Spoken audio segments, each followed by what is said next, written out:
Well, hello, Brother Bill. Hi, Brother Bill. We're going to be looking at Leviticus since we skipped last week because the ice and snow and everything. We're going to start on Leviticus 17. It's kind of a short chapter, but I've got some extra commentary that's not in yours. It was from Matthew Henry, and I might read it because I liked it a lot to help understand a little bit more about what we're going to be talking about tonight. And we might get started in Leviticus 18. It is a very long one, so we may do maybe the first page or two. We'll see. Try to keep it to an hour or so. But we'll go ahead and get started on Leviticus 17, 1 through 4. This is talking about the sanctity of blood. And the Lord spake unto Moses, saying, Speak unto Aaron and unto his sons and unto all the children of Israel, and say unto them, This is the thing which the Lord hath commanded, saying, What man soever there be of the house of Israel that killeth an ox, or a lamb, or a goat in the camp, or that killeth it out of the camp, and bringeth it not unto the door of the tabernacle of the congregation, to offer an offering unto the Lord before the tabernacle of the Lord, blood shall be imputed unto that man. He hath shed blood, and that man shall be cut off from among his people. Okay? Now, just reading that, what do you think?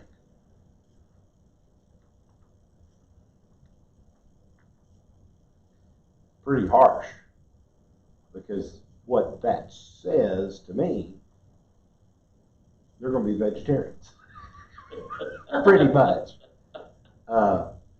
But since they've gone almost 40 years living on manna, and for the best part of it that I know of, it was just manna. They had quail there for a while, remember?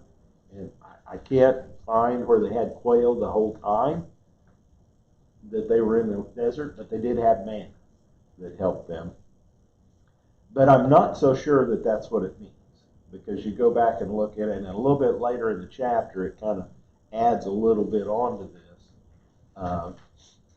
And in this, it goes right into the explanation here. It says, This refers not to the mere slaughter of animals for meat, but specifically for killing for the sake of sacrifice.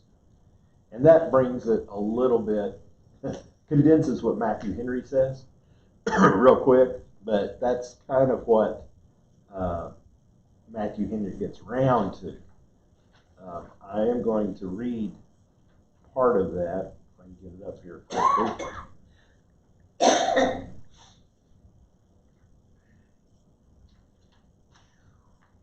There it is.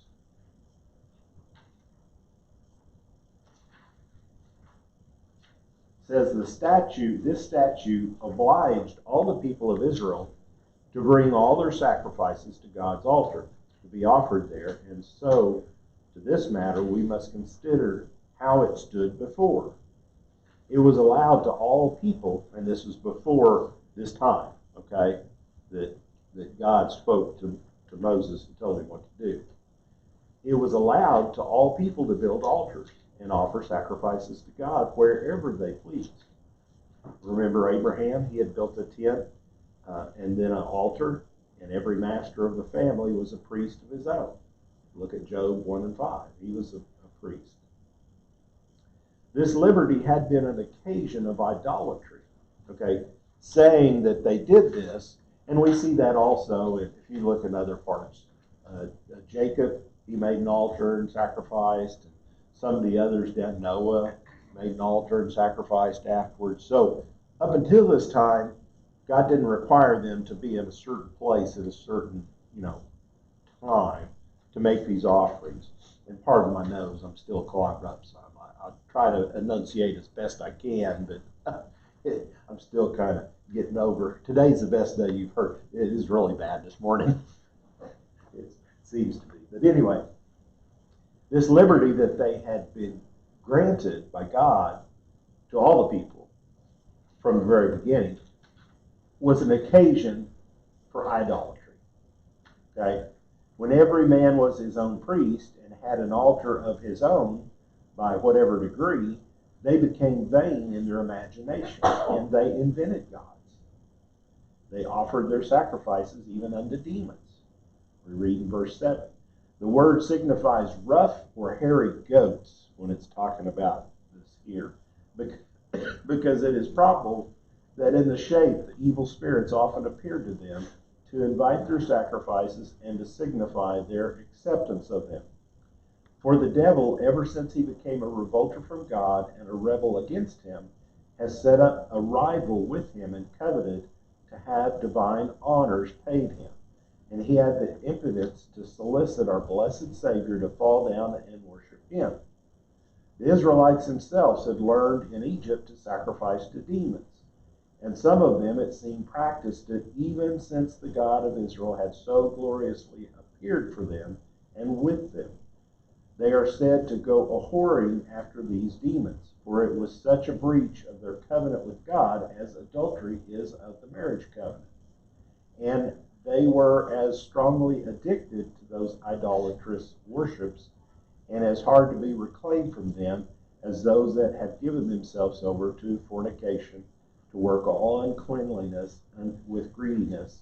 And therefore it is reference to this that God calls himself a jealous God. So that reasoning is why another reason getting them out of Egypt. They've had 400 years now with the Egyptians. And the Egyptians, and like the Romans and all the others, they had a pantheon of gods, a multitude of gods. The river god, the one was a frog god we talked about. The Anubis is a different type of god. All through these, both the Old Testament and the New Testament, the Romans, they had the god of love, the god of war, the god of this, strength, the god of peace, the god of all these different things, in each one of them. So, and if you think of it, it's kind of like, what do you want? You want love? Okay, you'll sacrifice to that god. You don't have to sacrifice to all of them. So they chose their gods and they chose their sacrifices that they gave to them. This is trying to focus it down. God's trying to bring it down to where, okay, you guys got all messed up. You're going to sacrifice to me. And this is all this way we talked about in Leviticus is the way it's going to be done. And you're going to do it right here. Okay? At the tabernacle. Well, even if you look, God was serious when he gave these instructions. That's right. Because look at Aaron's two sons. Right. He's letting them know this. There's a way that this is to be done, and if you don't do it my way, there's going to be a debt to pay. That's right. Excuse me. Try to clear a little bit out. But yeah, it's one of those things that we are. He's seen it, even though they saw all the 10 plagues, the Red Sea going back and forth over, wiping out all the people, this magnificent fire at night and cloud by day that's guiding them to the promised land.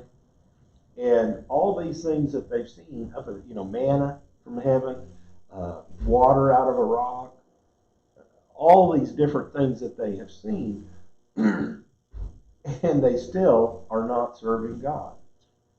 So he's pushing them to this. And then it goes on here, it tells them exactly how to do it. You have to bring it to the tabernacle. Okay, the door of the tabernacle. Let's go. It says how this law settled it. That's what Matthew Henry said. Some think that the children of Israel were by this law forbidden while they were in the wilderness to kill any beef or mutton or veal or lamb or goat, even for their common eating, only at the door of the tabernacle where the blood and the fat were to be offered upon the altar and the flesh, then to be turned back to the offer to be eaten as a peace offering. Because remember, we talked about that. As to favor this opinion in 3 and 4, for it generally speaks of generally killing any ox, goat, or lamb. And then another, Dr. Cudworth, puts this sense upon it and thinks that while they had their tabernacle so near them in the midst of the camp, they ate no flesh, but what had been first offered to God. But then when they were entering Canaan, this constitution was altered. And that's in Deuteronomy 12 and 21. And they were allowed to kill their beasts of the flock and herd, as well as the roebuck, the hart. Only 3 times a year were they to see God at his tabernacle. Okay? And it also helped them preserve their cattle. You know, we talked about that before. They had some as they brought them out. Some had a lot, some had not. This preserved them from killing and eating them until they got to the promised land and they took over the land, and then they could start to grow their herds and everything. And I'm sure it was growing, but they probably, on this transition, they had a lot of, death in it too. The animals died. So it says it should seem rather to forbid only the killing of beasts for sacrifice anywhere but at God's altar. That's what this means. They must not offer sacrifice as they had done in the open field. No, not to the true God, but it must be brought to the priest to be offered on the altar of God. And then the solemnity they had lately witnessed of consecrating both the priest and the altar would serve for a good reason why they should confine themselves to both these that God had so signally appointed and owned. This law obliged not only the Israelites themselves, but the proselytes and strangers, and we'll read that here in a little bit.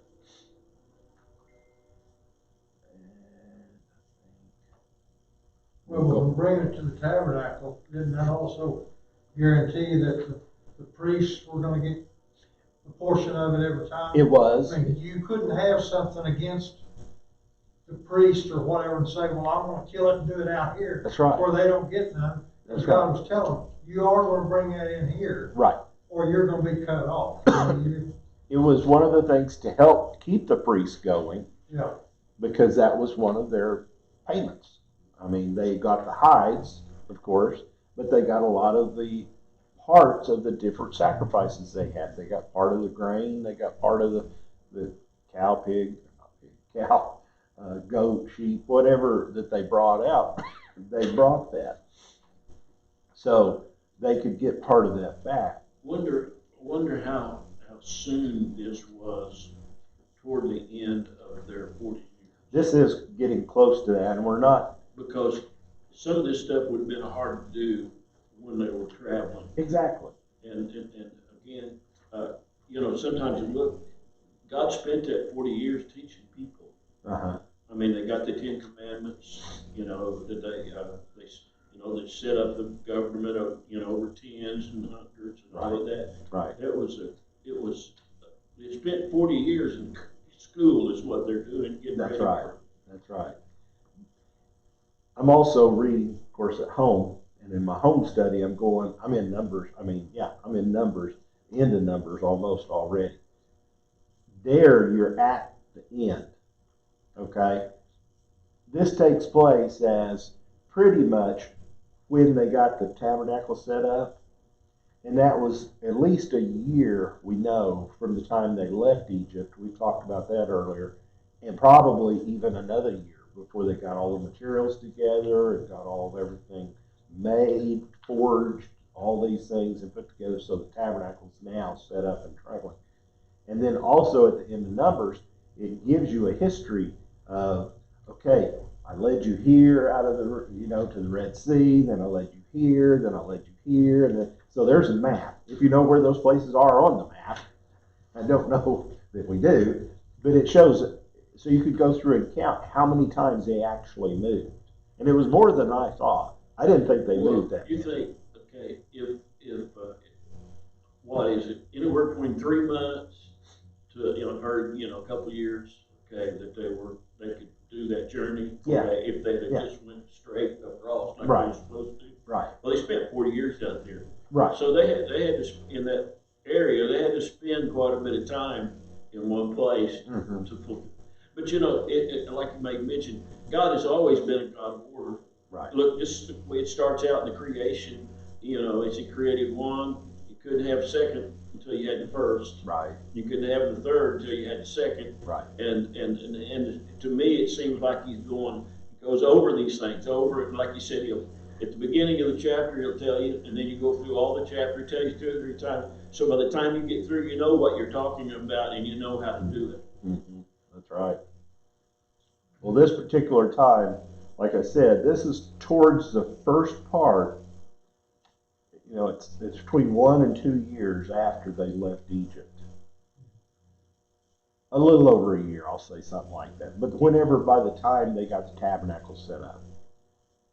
So that's when they sent out the spies. When you go into the first part of, I think, Numbers, they send the spies out. And when they come back and say, nope, that's not going to, he said, well, you're going to be going around 40 years out here in the wilderness until all you people that didn't believe die off. And that's what happened. So it's actually a little, you know, they said they wandered in the wilderness. Well, it's really a little bit more. They got to the point where God got them, and then it's going to be a little bit more than the 40 years because they wander around there. And ultimately they come back pretty close to where they were at, and then they go, they take the land. When I've always read, okay, the oldest one that got into the promised land besides Joshua and Caleb was about 60 years old. Right.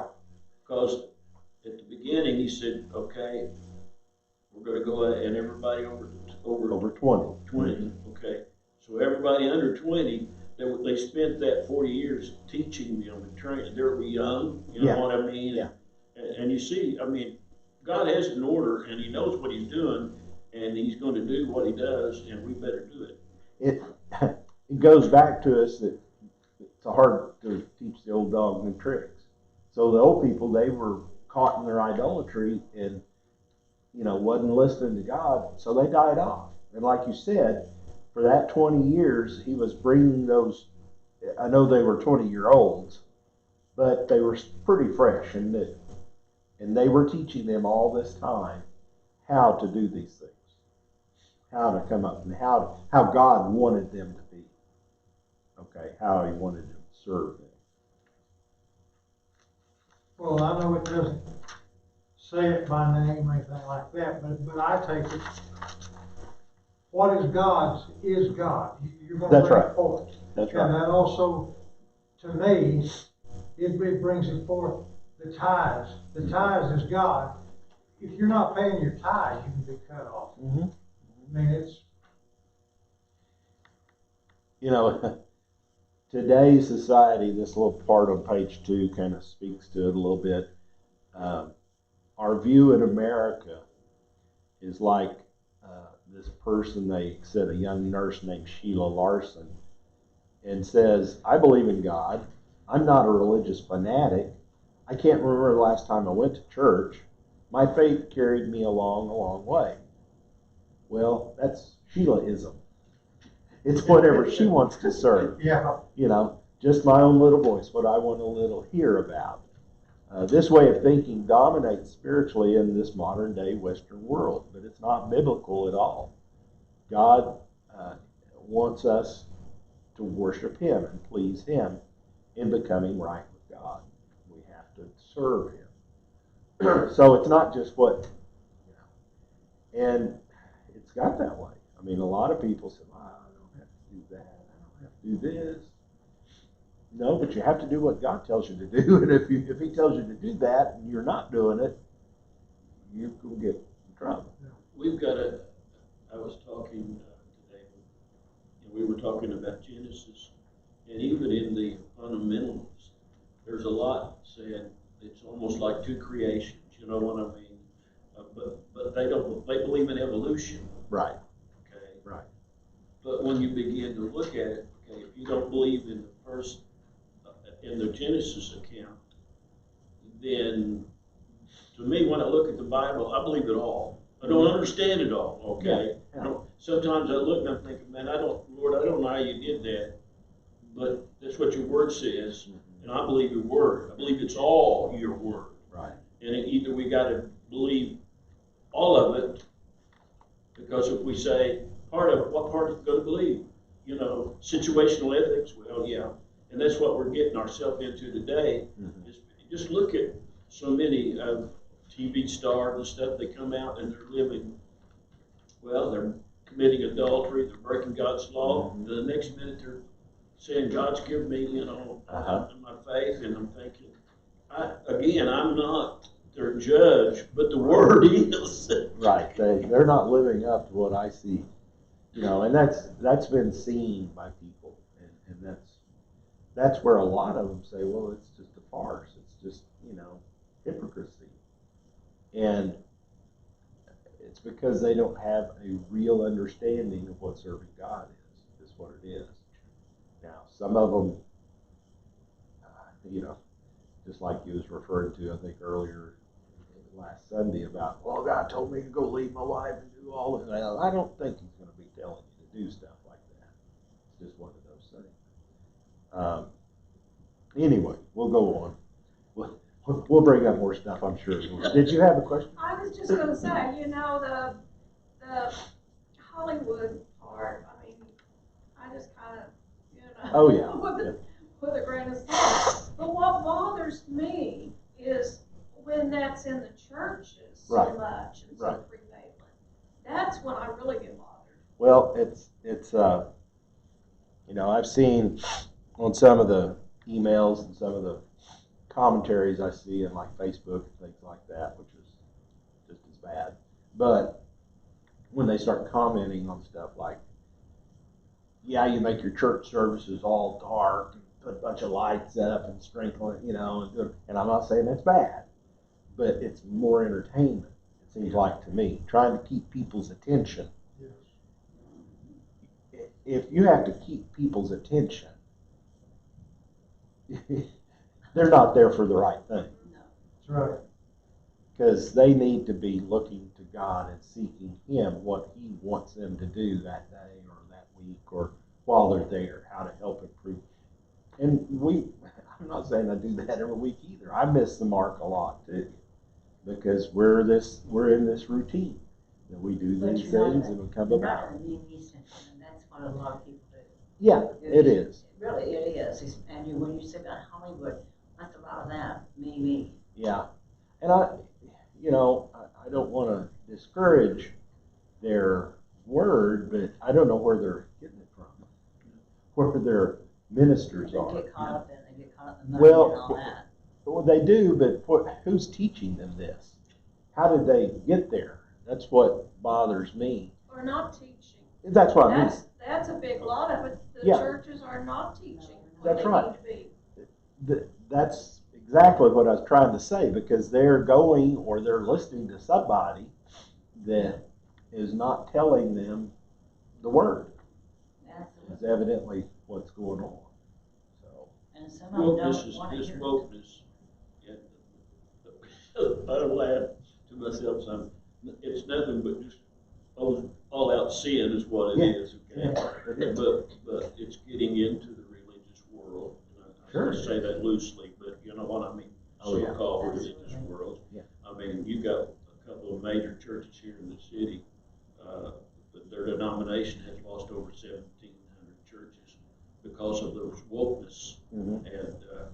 And some of them are saying, we're not going that route. Yeah.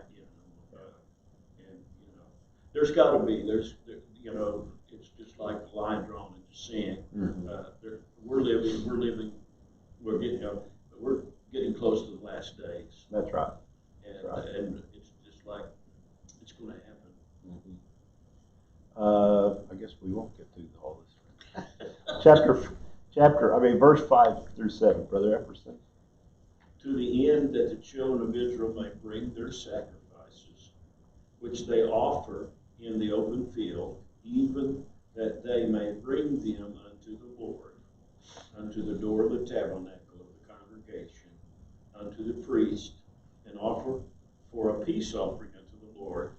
And the priest shall sprinkle the blood upon the altar of the Lord, and at the door of the tabernacle of the congregation, and burn the fat for a sweet savor unto the Lord. And they shall be no more offer their sacrifices unto devils, after whom they have gone a whoring. This shall be a statute forever unto them throughout their generations.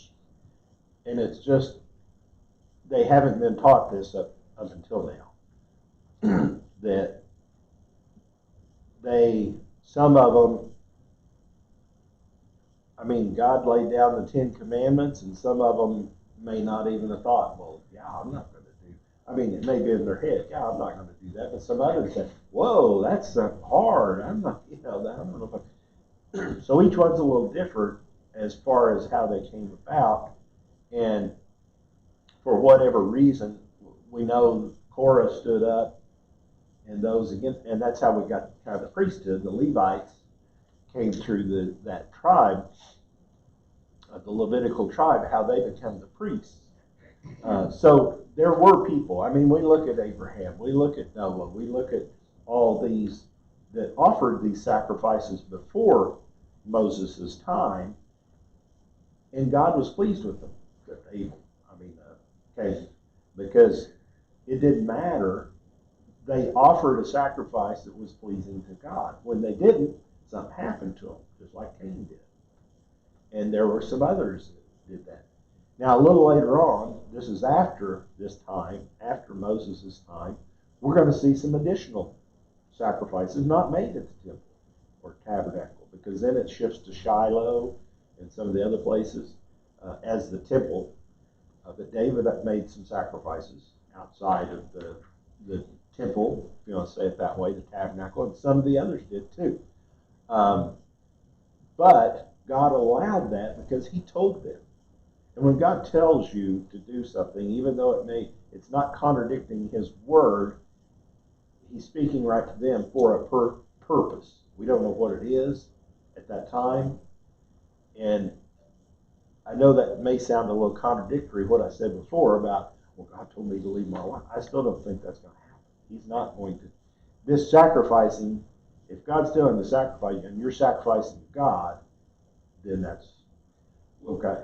Well, the sacrifices before these instructions, they didn't have a bunch of priests to do all the work. No. I mean, they usually just build an altar, and either took a sacrifice and just burned it unto the Lord. Right. I mean, they didn't go through all the washing, and I don't think so. Okay, I mean, it doesn't say. It doesn't say they did, but we do know they emphasized the blood, so I'm sure they drained the blood. Yeah. And did other things like that, and may have washed themselves up. We don't know exactly the process, and it may have been familiar with them, with some of them that had gone through, and yeah, that's the way I remember it. Or I think he's just trying to wipe away all that time in Egypt where they could sacrifice any way they wanted to and do anything they want, call it a sacrifice and call it good. I've done my duty. Well, if they did them out in the field somewhere, the priests weren't there, they had to do it all themselves. I mean, right. Well, each one of them, yeah, and we'll talk about that in just a minute. But each one of them, they were the head of when Abraham did it, he was the head of his family, so he was the priest. When Noah did it, he was the head of the family, he was the priest. When Abraham met Melchizedek, he was the priest. And Abraham realized that. He was a greater priest than he was, so he paid him tithes. And so we see these things, we see the title and the leadership or the priest, because they are of the Most High God. They are serving God in some way. That's the only reason these happened down through here. Others did it, like Eli and some of the other priests, that they were just doing it because it's routine. And God was not pleased with them. We'll get there eventually when we get to those portions of the Old Testament. But anyway, it did change a little bit, but it still had to be. And we talked about last week when they sent the scapegoat out.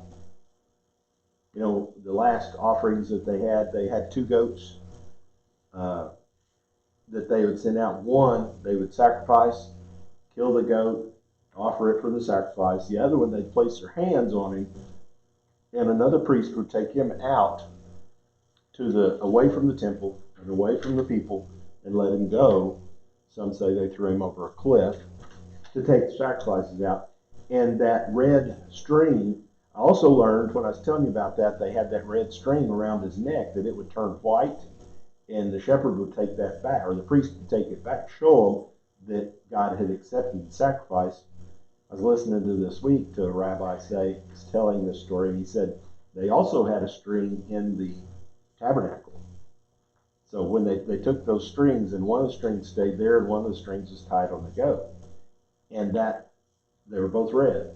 And when that goat died, or whenever God accepted that, that string also changed white. And I just thought, wow, that's just amazing how things like that can happen. Because God accepted their sacrifice. It was correct. But anyway, I was bringing you back from a week or two. I can't remember how many weeks that was ago. But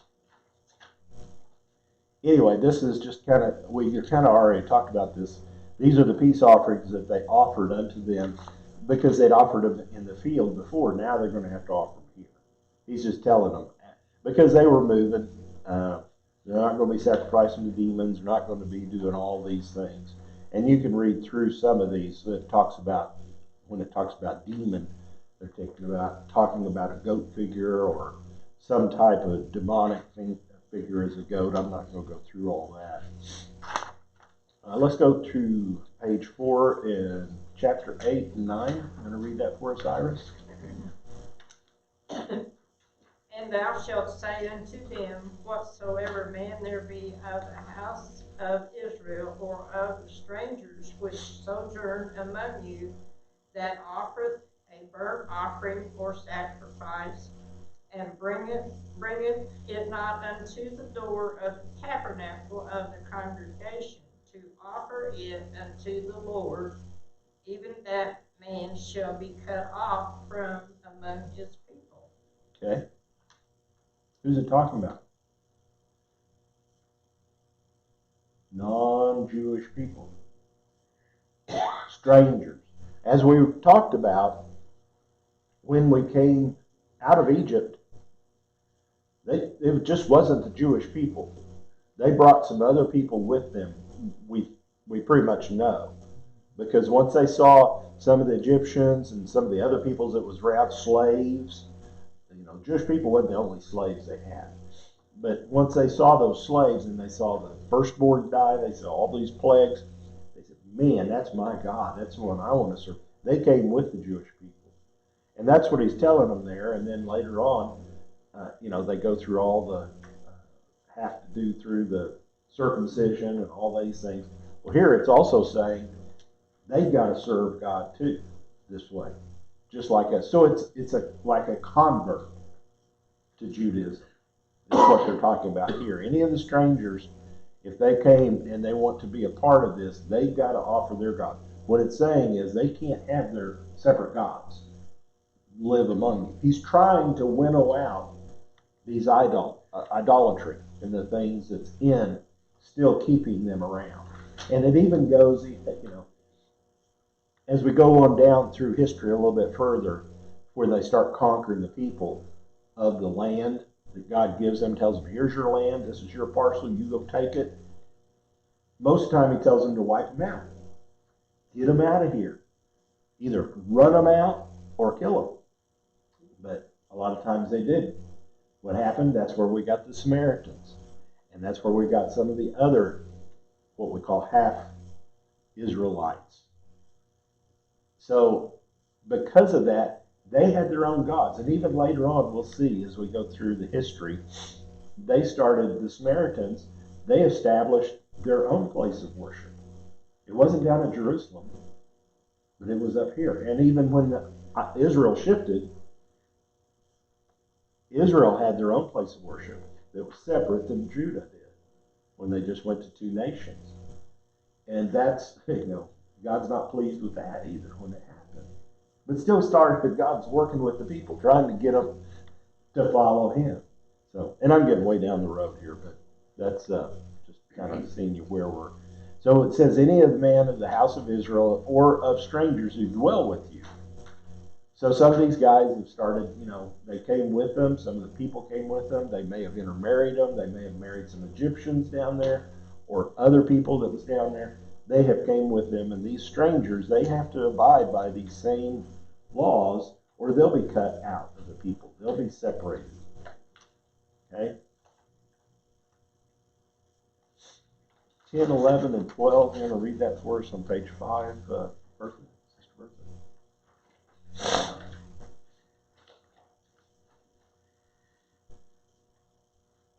Page 5. Yeah, at the top, page 5. I'm backwards. Yeah. And whosoever man there be of the house of Israel, or of the strangers that sojourn among you, that eat any manner of blood, I will even set my face against the soul that eateth blood, and will cut off from among the people.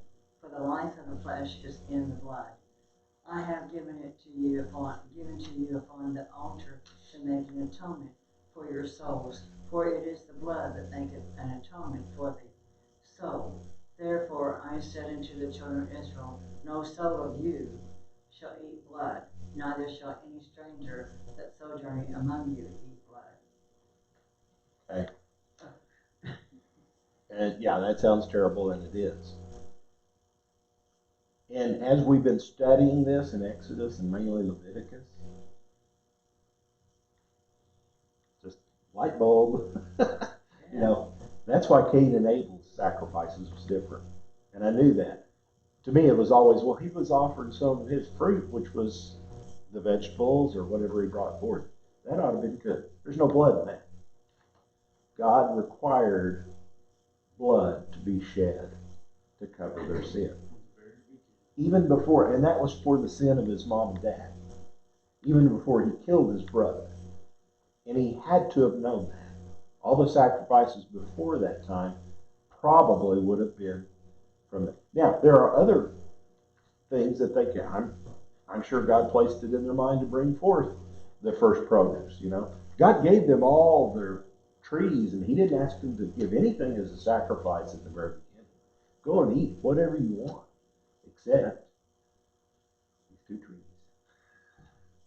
And those 2 trees, you can't eat it. So he didn't ask them to do all that. But afterwards, when they sinned, then he had to go till the land. They had to go work it. And because of that, later on, they had to start giving part of that to God.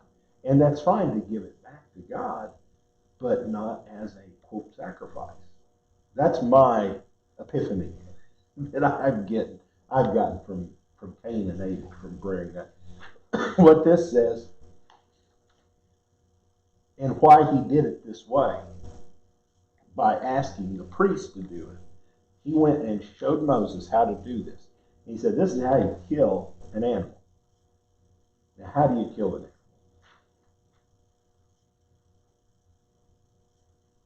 Today. You shoot it.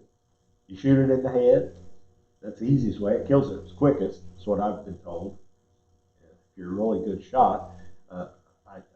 I known some people that's worked at the cow factory where they kill cows, and they got a little machine that comes down on the cow's head. It's got a 22 in it. You know, they just drop because if they know that the cow's head is, you know, chambered up to where it's not moving, and that deal just shoots right through it, and it hits the part that makes all of it. And I don't know exactly all of it, but that's what they've been told. But after that, they have to do something else. What? They bleed it out. You have to bleed it out. If you just die there, if you hit an animal on the road and it crawls off to the side and dies, what happens to it? Nope. It'll bleed a little, you know, if it's laying down, but then, yeah, it just starts swelling up. That blood's in there, it starts coagulating, it gets stiff, you can't move it, all this stuff. Yeah. But you catch one running down the road.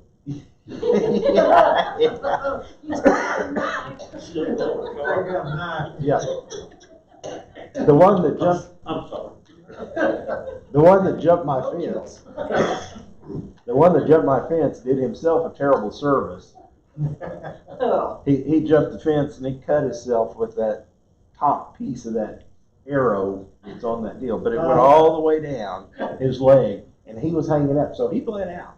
oh my gosh. But we didn't catch him till about 8 hours later, so he was pretty well done.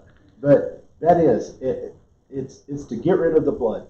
And the way they did it, it's not here, but some of the, and it just makes sense, when they would cut the animals and bleed them, there's a certain amount of time you leave them to bleed them, to know that how much blood, okay, you can sit there and put a cup under it and measure it, a bowl, because you know an animal's going to have, the deer will have this much, cow will have this much, and the dog will have this much. And once you got this much out, you've got 80-95% of it. Then that's pretty much all the blood you're going to get out of it. That's what it was. The priests knew how to do this, and they would bleed the animals for a certain amount of time. And they would do that. If I was doing it in the field, I might be eating it half raw and it have a lot of blood in it, because I don't know how long to do it. I sit there and let it, or anybody else that was doing it. So he's setting a standard. He's setting the rules again. This is why you do it this way. They know how to do it. You bring your animal here and take care of it. All these others, the idolatry, the Egyptians and all, they would cut it and they would even drink the blood. We've talked about that before as part of the sacrifice. They think it gave them strength. God's saying that's forbidden, because that's the life of a person, or the life of the animal is the blood. There are still people today that drink blood. Oh, yeah. Yeah. And most people drink their own urine. I mean, that, to me, that, well, I know the Bible, the blood does, but I think the other does. That's part of the thing today. It says, as a matter of practice, all animals that were butchered in Israel were drained of blood as much as possible. Not all nations did this. It appears from history those nations who lived most on it, the blood, were fierce, savage, and barbarous, such as the Scythians, the Tartars, the Arabs of the desert, the Scandinavians, and so forth. And it says some who even drank the blood of their enemies, making cups of their skulls. So that's what God's setting them apart, showing them that the blood is the life, and this blood is why the sacrifice has to be made. There has to be blood shed. And it goes back to the New Testament in Acts 15 that they should not eat blood or meat that was not killed by draining the blood. And that's part of what the sacrifices to other idols. The problem that the new church, or the New Testament, early part of the New Testament had with eating sacrifice to other idols, because they may not have drained the blood correctly. And it also was offered as a sacrifice to another god. So that was offensive to them. And that's pretty much what it says all down through there. You can read through the rest of it. 13 through 14, you want to read that for us, Sister Janet? And whatsoever man there be of the children of Israel, or of the strangers that sojourn among you, which hunteth and catcheth any beast or fowl that may be eaten, he shall even pour out the blood thereof, and cover it with dust. For it is the life of all flesh, the blood of it is for the life thereof. Therefore I said unto the children of Israel, you shall eat the blood of no manner of flesh, for the life of all flesh is the blood thereof. Whosoever eateth it shall be cut off.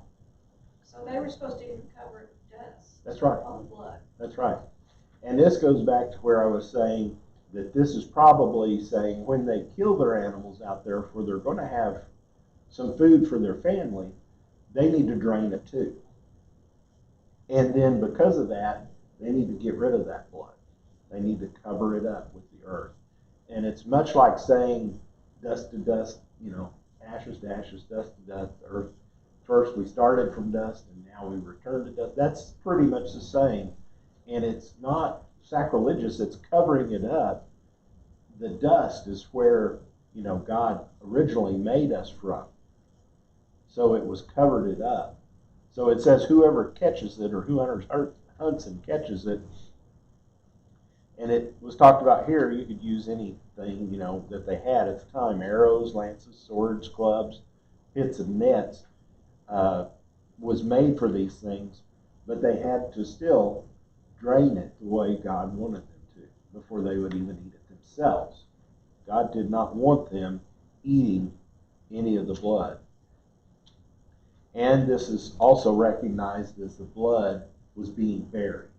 Okay? That it was sancti, I don't know how to say it. It was a sanctity to do it, to cover it up. If you didn't cover it up, wild animals can come by and lick it up or do whatever. Couldn't be defiled once it was buried. Exactly. And one of the last things that we talked about several times before, it prevented communicable diseases. The animals can come up on it if that animal was crazy or had rabies or whatever, and eat that blood. And I look back on it, and I did a good thing when that deer jumped the fence. I covered that blood up that was down on the bottom of the ground because it was everywhere. Nasty. This respect for the blood of the animals should make us consider how we regard the blood of Jesus. If under the old covenant the blood of animals was to be respected, what of the precious blood of Jesus makes a new covenant? Hebrews 10:29. Of how much worse punishment do you suppose will we be thought worthy who has trampled the Son of God underfoot, counted the blood of the covenant by which he was sanctified a common thing, and insulted the Spirit of grace? So it's one of those things that we don't even think about the blood of Jesus that was spilled. It was spilled when he was lashed, spilled when the crown of thorns was on him, all that else. To where I've even heard it say he didn't hardly have any blood in him when he died.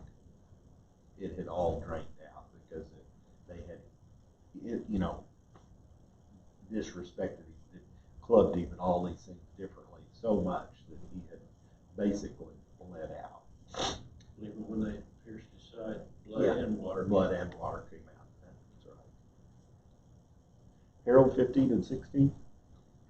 And every soul that eateth that which died of itself, or that which was torn with beasts, whether it be one of your own country or a stranger, he shall both wash his clothes and bathe himself in water, and be unclean until the even. Then shall he be clean. But if he wash them not, nor bathe his flesh, then he shall bear his iniquity. Roadkill's okay. If you get it in the right time. That's right. Roadkill's okay. But you got to still clean yourself up. You got to, you're going to be unclean until evening. Things like that.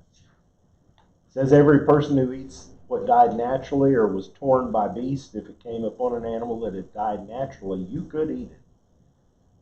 It's just one of those things. Deuteronomy 14:21 says, "For a stranger understand of the proselytes, either of the proselytes of the gate, who were obliged to observe the precepts of Noah, whereof this was one, or of the proselytes of righteousness, or converts to the Jewish religion, for other strangers were allowed to eat such things."